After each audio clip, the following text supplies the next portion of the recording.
제가 오다 보니까 신성교회를 퍽 자주 온 것 같아요.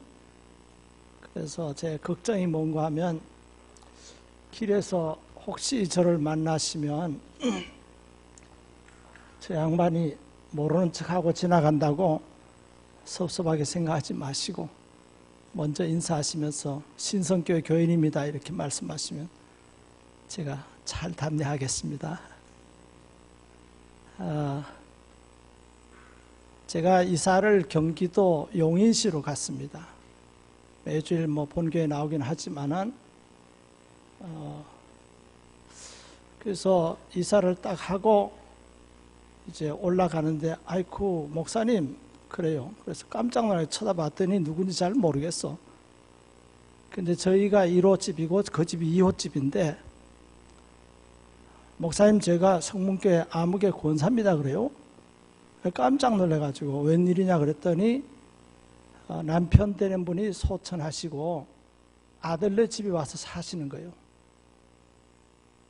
그러니까 제가 이 동네 와서 얼쩡거리려 오겠지만은 또 어디서든지 만날 수 있는데 만나서 혹시 제가 사람 보는 눈이 어두워가지고 잘 모르니까 양해를 하시고 만나시면 인사해 주시면 고맙겠습니다. 괜히 쓸데없는 얘기 하는 것 같죠? 근데 우리가 그렇게 만날 때마다 우리 한국 사람들이 하는 인사가 있어요. 안녕하십니까? 이렇게 인사들을 하는데 우리나라의 문화적 흐름이나 또 유태인의 문화적 배경을 보면 비슷한 데가 참 많아요. 그 대표적인 것을 하나 꼽는다고 하면 인사하는 내용인데 여러분 알고 계시듯이 유태인들은 만나면 샬롬 이렇게 인사를 하죠. 무슨 뜻인지 아시죠? 안녕하세요, 평안하세요 이런 뜻인데 우리도 만나면 안녕하십니까, 평안하십니까 이런 인사들을 주고받습니다.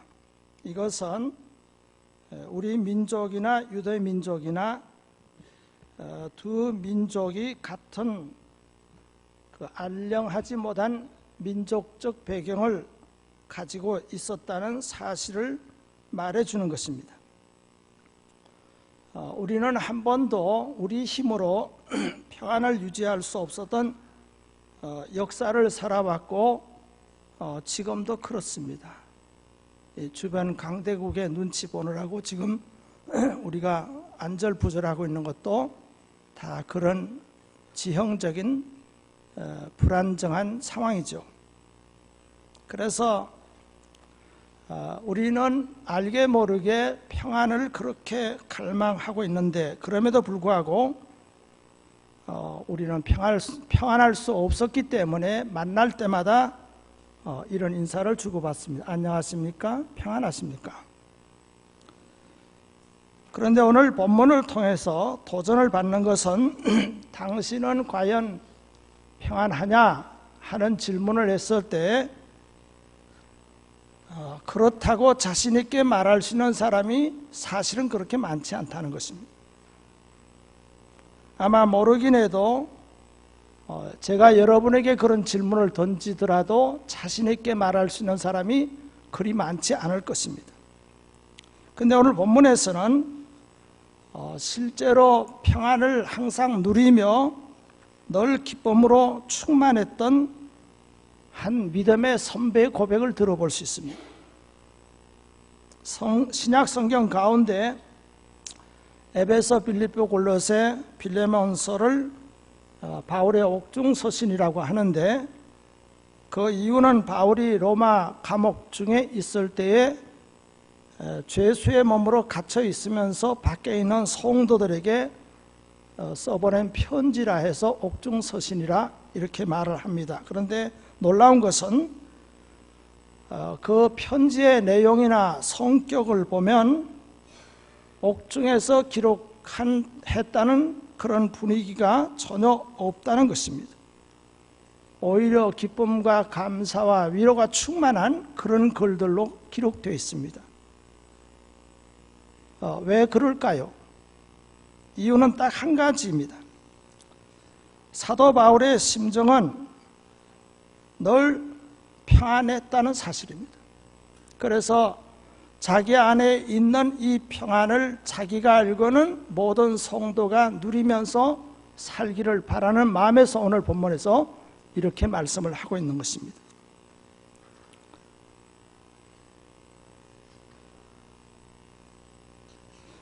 그러면 본문에서 약속하신 이 바울이 소개한 하나님의 평강은 도대체 어떤 평안을 말하는 것일까요? 여기서 말하는 평안은 환난이 면제된 평안이 아닙니다.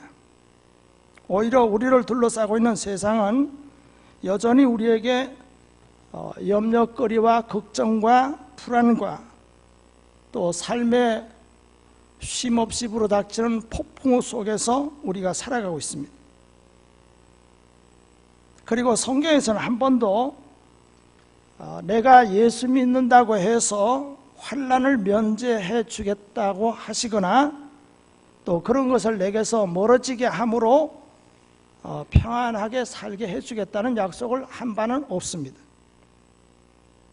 성경에서 말씀하는 평안은 환난과 또 인생고의 파도 한복판에서 시련을 당할지라도 그 안에서 누리는 평안을 얘기하는 것입니다. 예수님께서도 잡혀가시기 전날 밤에 다락방에서 제자들을 불러 모으시고 마지막 교훈을 하시면서 하신 말씀이 요한복음 16장 33절인데 이것을 너희에게 이르는 것은 너희로 내 안에서 평안을 누리게 하려 함이라. 뭘 누리게 한다고요? 평안을 누리게 하려 함이라. 이 세상에서 너희가 환난을 당하나 담대하라. 내가 세상을 이겨노라. 할렐루야. 예수님께서 이제 제자들을 떠나가시면서 내게 있는 평안을 내가 너희에게 주는데 이것은 환난이 없는 평안이 아니라 너희가 수많은 환난을 당하겠지만은 평안을 너희에게 준다. 이렇게 약속하고 있습니다. 우리가 비록 예수 믿고 난 후 하나님으로부터 특별한 사랑과 보호를 받는 하나님의 자녀의 신분을 가졌습니다마는 그러나 내가 하나님의 자녀된 신분으로 살고 있음에도 불구하고 이 세상에서 살아가는 동안에는 계속해서 환난의 파도와 폭풍, 비바람과 싸우지 않으면 안 되는 인생을 사는 것입니다. 그런데도 하나님께서 그런 인생 속에 사는 너희에게 평안을 주겠다 이렇게 약속을 하시는 것입니다. 그렇다면 이게 무슨 뜻일까요? 그것은 환난의 비바람과 폭풍우가 사라진 평안이 아니라 환난의 비바람을 맞고 살지만은 그 비바람 속에서 누릴 수 있는 평안, 그 파도 속에서 누릴 수 있는 초월적인 평안을 내가 너희에게 주겠다 이렇게 약속을 하셨습니다. 그렇다면 우리가 어떻게 그 평안에 도달할 수 있을까요? 저는 오늘 예배드리러 오신 여러분 모두가 다 주님이 약속하시고 사도 바울이 실제로 체험했던 그 평안을 다 누리고 살기를 원하는데 어떻게 그런 평안을 누리는 게 가능할까요? 본문은 이 물음에 대해서 이렇게 대답을 하는 것입니다. 먼저 한번 따라합시다. 아무것도 염려하지 말라. 그러나 우리가 몸을 담고 있는 이 세상의 현실은 어떻습니까? 너나 할 것 없이 쉴 사이 없는 염려거리 속에 휩싸여 살고 있습니다. 그래서 이 염려거리들이 내 안의 마음에 작용을 해서 악 영향을 끼쳐서 평안을 누리지 못하도록 방해를 하고 있습니다. 그런데 이런 염려거리 속에 살고 있는 우리에게 성경이 권고하시기를 아무것도 염려하지 말라는 것입니다. 그렇습니다. 우리가 살아가면서 어떤 염려거리가 생기면 그 염려를 이기는 비결은 염려하지 않는 것입니다. 제가 이렇게 말하면 아마 여러분 속으로 아니 염려거리가 생겼는데 어떻게 염려 안 하고 삽니까? 이렇게 반문하실 것입니다. 그러나 오늘 이 말씀의 뜻을 좀 더 정확하게 이해하시면 수긍을 할 수 있을 것입니다. 아무것도 염려하지 말라. 오늘 본문에서는 그렇게 짤막하게 말씀했지만 이 본문의 원뜻은 하나가 더 들어가 있어요. 아무것도 계속해서 염려하지 말아라. 어떤 차이가 있어요? 너무 더워서 생각하기도 싫어요. 아무것도 염려하지 말라. 본문은 그렇게 되어 있는데 이 본문의 깊은 뜻은, 본래 뜻은 아무것도 계속해서 염려하지 말아라. 예수 믿는 우리도 어디까지나 감정을 가지고 사는 존재이기 때문에 수시로 어떤 큰 걱정거리가 닥치면 염려 안 할 수가 없습니다. 어떤 문제에 딱 부닥치면 거의 본능적으로 염려의 충격을 피할 수가 없는 것입니다. 그래서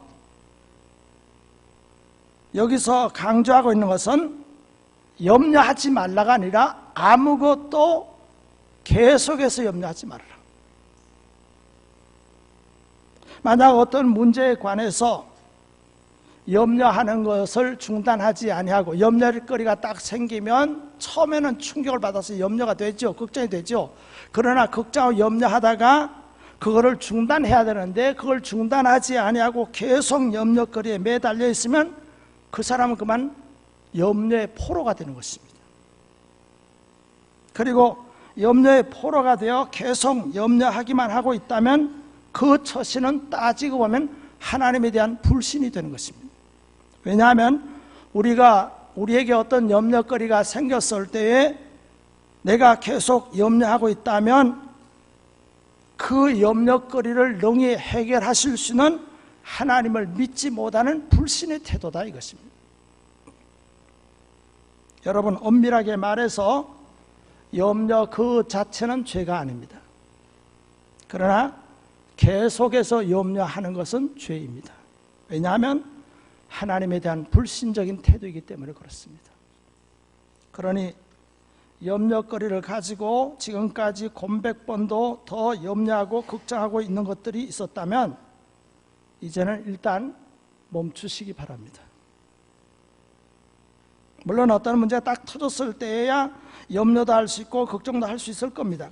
거기까지는 죄가 아닐 수 있어요. 그러나 그것을 몇 번이고 되씹으면서 계속 염려하는 것은 죄를 짓는 것이다. 그러니 염려를 일단 멈춰야 되는 것입니다. 그런데 그럼에도 불구하고 염려거리가 문제가 되는 것은 우리가 염려를 안 하려고 한다고 해서 안 해지는 것이 아니라는 데 문제가 있어요. 말이 너무 꼬였죠? 염려를 안 해야 되는 줄 아는데 안 하려고 하는데도 염려가 돼야 안 돼요. 염려가 되는 게 문제가 되는 거예요. 그래서 주님께서는 우리에게 염려거리가 여전히 있음에도 불구하고 염려하는 것을 멈출 수 있는 방안을 제시하셨는데 그것이 바로 기도하라는 것입니다. 염려거리를 놓고 염려하지 않으려면 그 대신 무엇인가 행동을 해야 되는 거죠. 그래서 흔히 하는 얘기 있잖아요. 뭐 방구석에 처박혀 아주 걱정하고 고민하면 야 이놈아 털털 들고 일어나서 좀 동네 한 바퀴로 돌아라. 뭔가 염려 안 하려면 안 할 수 있는 다른 행동을 해야 되는 것인데 오늘 본문에서는 이 사실을 이렇게 말씀하고 있어요. 아무것도 염려하지 말고 다만 모든 일에 기도로 하나님께 아뢰라. 아멘. 염려거리가 생겼을 때 그냥 그 염려거리만 계속 되씹어 봤댔자 갈등과 고통이 더 심해질 뿐이지만은 그러나 우리가 염려거리를 놓고 기도하기를 시작하면 그 기도하는 순간 그 염려를 대체할 수 있는 다른 창조적인 역사가 시작될 수 있다는 것입니다. 여러분, 기도가 무엇입니까? 기도를 한마디로 정의한다면 이렇습니다. 기도는 하나님을 바라보는 것입니다. 아멘. 기도가 뭐라고요? 하나님을 바라보는 것입니다. 여러분, 질문 한번 던져볼게요. 내게 염려거리가 생겼을 때에 그 염려거리를 바라보고 있으면서 문제에 몰두하여 거기에 시선을 고정시키고 있다 보면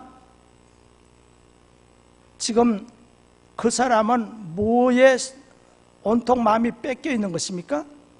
염려거리에. 어떤 염려를 가지고 염려하고 있는 동안만큼은 그러니까 하나님을 바라보는 것을 망각하고 있는 것입니다. 그러니 여기 본문에서 사도 바울께서 말씀하시기를 너희는 아무것도 염려하지 말고 다만 모든 일에 기도하라, 그렇게 말씀합니다. 다시 말하면 염려거리만 쳐다보고 있지 말고 누굴 바라보라는 거예요? 하나님을 바라보라는 것입니다. 물론 하나님을 바라보는 것이 염려하는 그 문제를 다시 안 쳐다본다는 얘기는 아닙니다. 기도하면서 실컷 쳐다보죠. 문제거리를.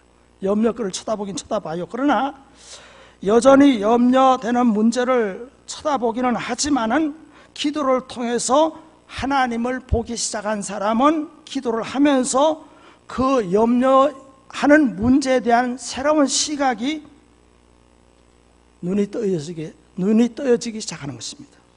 그래서 전지전능하신 내 하나님께서 내가 염려하고 있는, 걱정하고 있는 문제를 해결하실 수 있다 하는 기대를 가지기 시작하는 것입니다.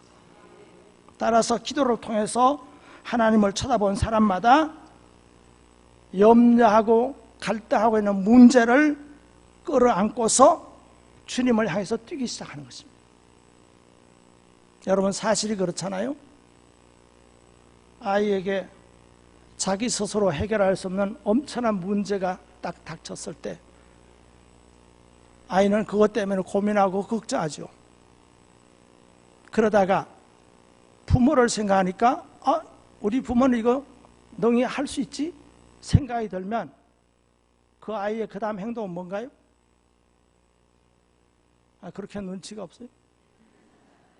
그거 들고 지 스스로는 해결할 수 없는 문제지만은 부모는 능히 해결할 수 있다는 것을 확신이 생기니까 그 애는 그 문제 가지고 부모에게 뛰어가는 거예요.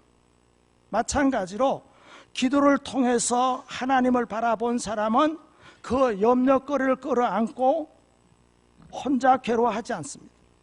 내 염려를 감당할 수 있으며 내 염려를 해결할 수 있으며 내 염려를 능히 분쇄하실 수 있는 능력의 하나님을 바라보는 순간 주님을 향해서 달려가기 시작하는 것입니다. 그리고 그 앞에 내 염려되는 문제를 내려놓습니다. 그러면 그 순간부터 이제 모든 염려하던 것들은 뭐로 바뀌어요? 기도로 바뀌기 시작합니다. 그래서 기독교인에게는 문제는 없고 기도 제목만 있다는 말이 있습니다. 기독교인에게는 뭐가 없어요? 문제가 없고 뭐만 있어요? 기도 제목만 있는 것입니다.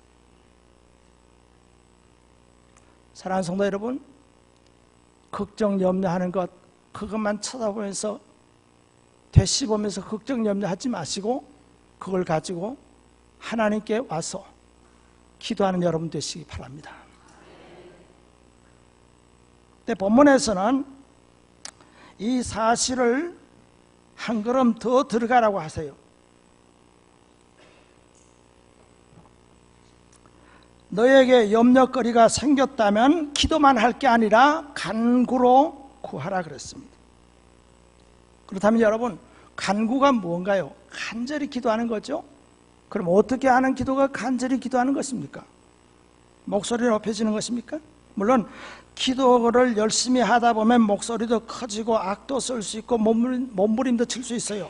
그러나 간구의 본질은 목소리의 크기나 기도의 모습을 말하는 것이 아니라 성경이 말씀하는 이 간구의 가장 본질적인 핵심은 지속성입니다. 계속해서 기도하는 것입니다. 간구는 어떻게 구하는 것이라고요? 계속 기도하는 것입니다. 그러면 하나님께서 우리에게 염려거리를 던져 놓으시고 한두 번 만에 기도 응답을 주시는 것이 아니라 계속해서 기도하게 하시는 이유가 어디 있을까요? 신성교회는 기도 많이 하기로 소문난 교회인 걸 제가 알고 있어요. 이 교회 보니까 올해 50년이라고 그러는데 50주년 하는데 저희는 57주년을 보냈어요. 그러니까 이 교회는 우리 교회 동생교회예요. 가까이서 보면서 신성교회의 특징은 기도 많이 하는 교회라고 알려졌는데, 여기 기도 많이 하신 분들 한번 경험을 살려서 대답을 해보십시오. 기도하면 하나님이 즉각 아주 응답을 하시는, 즉각 응답하시는 경우가 많았습니까? 아니면 기도하면 하나님께, 이런 표현에서는 경망스러운 표현이지만은 질질 끌다가 대답하십니까? 여러분은 믿음이 좋으셔서 기도하자 바로 응답받은 케이스가 많은지 모르겠지만, 저 같은 경우는 하나님이 정말 짜증날 정도로 질질 끌게 기도하시고, 왜 그러시는가요? 하나님께서 왜 걱정거리, 염려거리를 내게 던져놓으시고 계속 기도하게 하시는 이유가 뭐냐 이것입니다. 그것은 하나님께서 하나님과 나 사이에 보다 더 두터운 인격적인 관계를 유지하기를 원하셔서 그래요.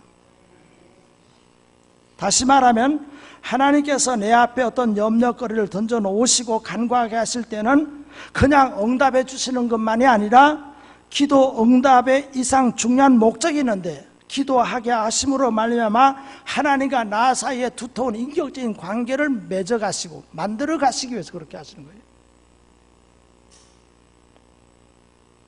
쉬운 예 하나 들어보죠.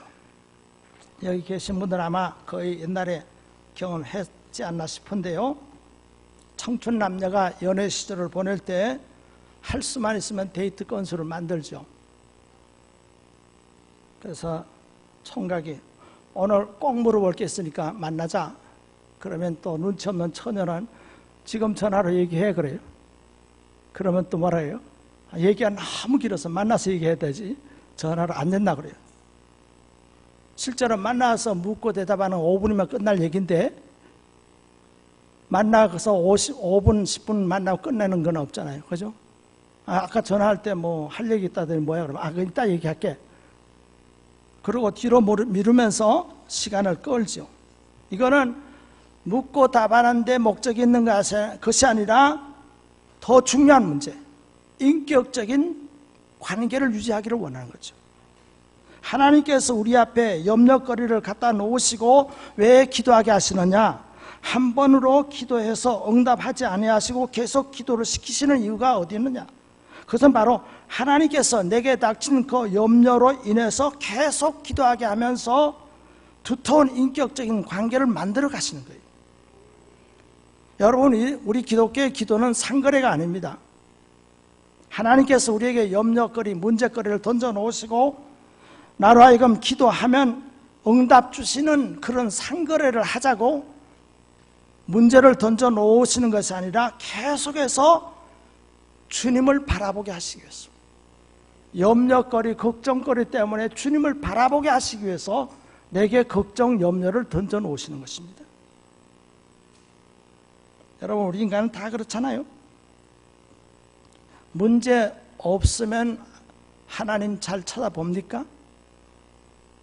이 동네는 다 그런 분들만 사시는지 모르겠지만, 목사는 눈치가 빨라가지고 평생 새벽기도 나가라면 코빼기도 안 보이던 인간이 어느 날 새벽기도 딱 나왔어요.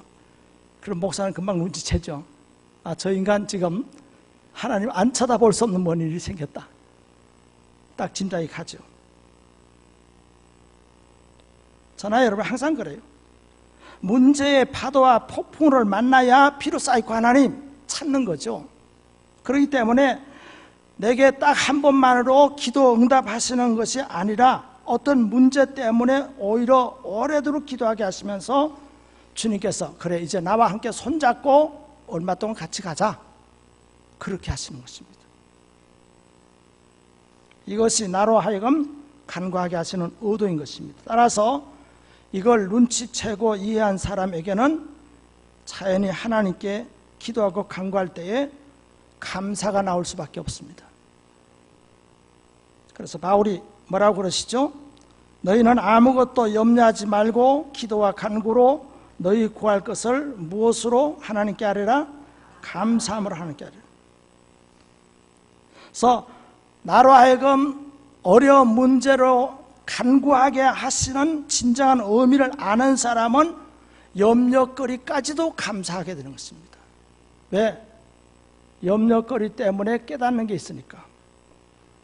아무 문제 없었더라면 하루 종일 단 한 번도, 일주일 내내 단 한 번도 하나님 생각해보지 않고 까마득하게 살았을 텐데, 그 염려 때문에 일상적인 삶의 도취에서 깨어나서 내 시선을 하나님께로 돌릴 수 있게 됐구나.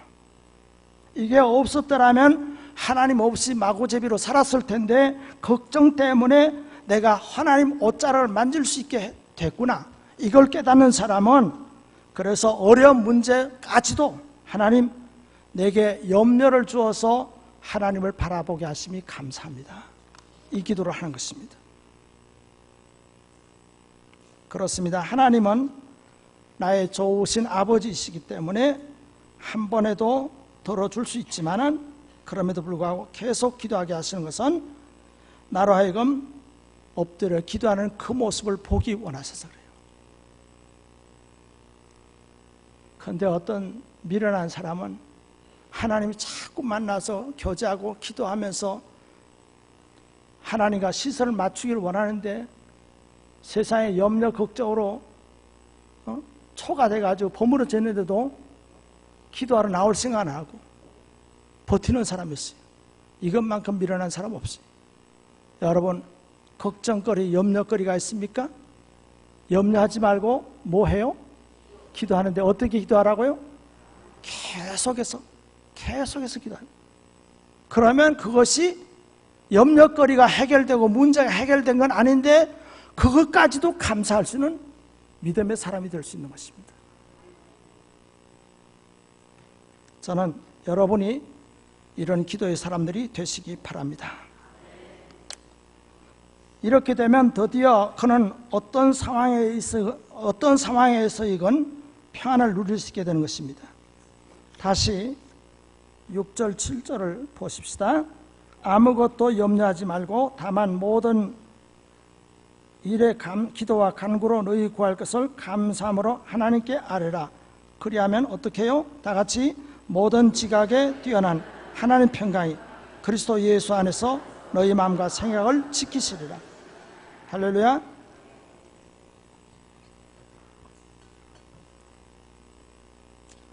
이렇게 걱정거리, 염려거리가 있지만은 걱정, 염려만 하는 게 아니라 하나님께 기도하되 계속해서 기도하며 감사하면서 기도하면 하나님이 그 마음에 평강을 주신대요.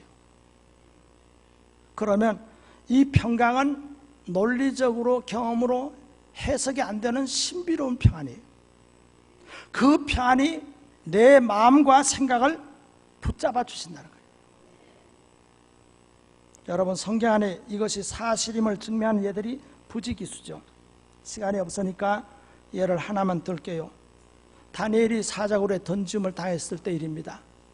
다니엘을 사자굴에 집어넣기는 바벨론 왕이 집어넣는데 그날 저녁에 잠 못 잔 사람은 다니엘이 아니라 바벨론 왕이었어요. 어떻게 이게 가능합니까? 다니엘 6장에 보면 다니엘의 평소 생활 습관은 이랬습니다. 하루에 3번씩 예루살렘에서 창을 열고 기도하고 감사하는데 그는 하나님을 향하여 기도하고 감사하였더라. 기도하고 뭐 했어요? 감사했더라. 그랬을 때 하나님이 그의 마음에 평안을 주셨어요. 그러니까 그의 마음이 평안하니까 사자굴에 뚝 떨어졌는데도 그날 밤에 잠을 청할 수 있는 거예요.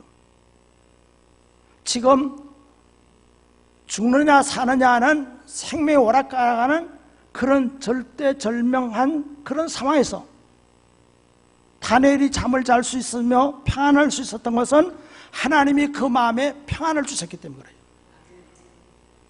사랑하는 성도 여러분, 여러분도 하나님을 신뢰하시기 바랍니다. 폭풍 속에서의 평안, 파도 안에서 평안을 누릴 수 있는 평안이 여러분에게 주어질 줄로 믿습니다. 이제 하나만 간단하게 살펴볼게요. 하나님께서는 우리가 기도하면 그 문제를 해결해 주겠다는 말씀은 안 하시고 하나님의 평강을 주시겠다고 했는데 왜 그랬을까? 왜 주님께서는 우리가 걱정하고 괴로워하는 그 문제를 해결해 주시는 것 이전에, 그 이전에 평안을 주시겠다고 약속하신 이유가 무엇일까? 그것은 하나님께서 우리 앞에 첩첩이 놓여지는 산을 몽땅 다 없애주기 전에, 그것이 없어지기 전에 그것에 대한 삶의 태도를 가지시기를 원해서 그래요. 여러분, 우리가 사는 삶의 현실은 어떻습니까? 산을 하나 넘으면 언제나 우리 앞에 또 하나의 산이 있죠. 여러분이 지금까지 살아오신 경험에 의해서 비춰볼 때 엄청난 산이 있어서 그것 때문에 고민하고 기도하고 해결하려 몸부림치는 중에 뭐 이런저런 하여튼 하나님 역사 가운데 어쨌든 간에 그 산이 해결됐어요. 그 다음에는 아주 광활한 평야입니까? 여러분 그렇게 살아오는지 모르겠지만 저는요 첩첩산중이에요. 목사가 목회하면서 닥치는 문제들도요 앞에 문제 해결하면 또 산이 있어요. 계속 산이. 그러니 내 앞에 산이 가로막힐 때마다 산을 옮겨 달라고, 내 앞에 산이 가로막을 때마다 그 산이 없어지기를 바라고 기도하는 것은 현실적인 기도가 아니에요. 그런 세상은 없어요. 그러므로 그것보다도 계속해서 내 앞에 다가오는 산과 파도 앞에서 당당하게 서서 그 산을 넘을 수 있는 삶의 태도를 주옵소서. 이 기도가 필요한 것입니다. 그래서 우리가 그런 태도를 가지기를 바라셔서 문제를 던져 놓으시고 기도하게 하시고, 그리고 그 문제가 그대로 있음에도 불구하고 내 안에 평안 주시는 평안 때문에 당당하게 현실을 감당해 나갈 수 있는 하나님의 사람이 되게 해 주시는 것입니다. 혹시 여러분이 이런 착각에 빠져 있지 않는지 모르겠어요. 내가 예수 잘 믿고 기도도 많이 하고 내가 헌신도 열심히 하니까 하나님이 나를 긍휼히 보시고 귀하게 보셔서 이제 내 앞에는 아무런 문제 없는 그런 평탄한 인생을 살게 될 것이다, 이런 생각을 하신다면 꿈 깨시기 바랍니다. 그런 세상은 없습니다. 아무리 믿음 좋고 아무리 열심히 헌신하고 하시더라도 우리 앞에는 끊임없이 산과 들과 바다가 강물이 놓이는 것입니다. 그러나 내 앞에 어떤 산이 가로막든지 간에 하나님이 주시는 평안이 내 안에 있으면 다니엘처럼 사자굴 속에 던져져도 평안을 누릴 수 있을 줄 믿습니다. 오늘 여러분이 남은 생에 평안을 원하십니까? 그렇다면 뭘 하셔야 된다고요? 기도하되 계속해서 간구하고 감사함으로 기도하면 하나님께서 여러분 마음에 상상을 초월하는 평안을 주실 줄로 믿습니다. 이 평안을 누리며 사는 여러분 되시기를 주님의 이름으로 축원합니다.